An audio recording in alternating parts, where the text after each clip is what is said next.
आता तू सुंदरा केलीस, सुंदरा करून तू प्रत्येकाच्या मनात भरलीस.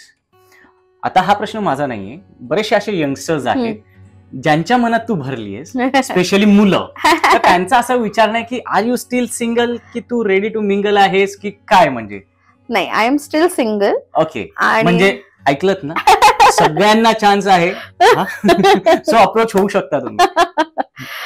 रेडी टू मिंगल की नाही, I am still trying to figure out. Okay, मला स्वतःला माहित नाहीये.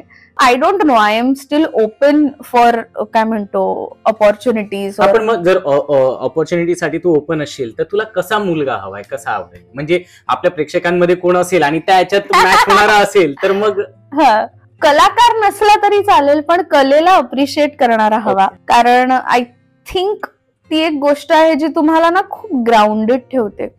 म्हणजे काही असेल ते, म्हणजे अगदी समथिंग ॲज सिम्पल ॲज गाणं ऐकणं. Music I feel is very important for all of us.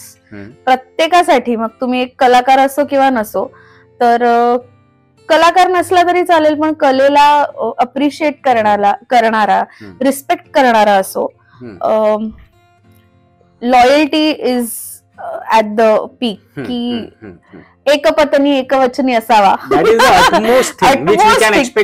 Of course yes, loyalty म्हणजे प्रेम एकीकडे झालंच, रिस्पेक्ट असला पाहिजे, लॉयल्टी असली पाहिजे. सो मला माहित नाही, I have just been to single for a very very long time. त्यामुळे मला नक्की काय हवंय मला माहित नाही. मला इतकं माहितीये की जो कोणी मुलगा असणार त्याला माझ्याबरोबर त्याला खूप त्रास देणार आहे मी, हे मला माहितीये. कारण आम्हाला इतकी खात्री की जो काही त्रास देशील तो गोडच असेल तुझ्यासारखा.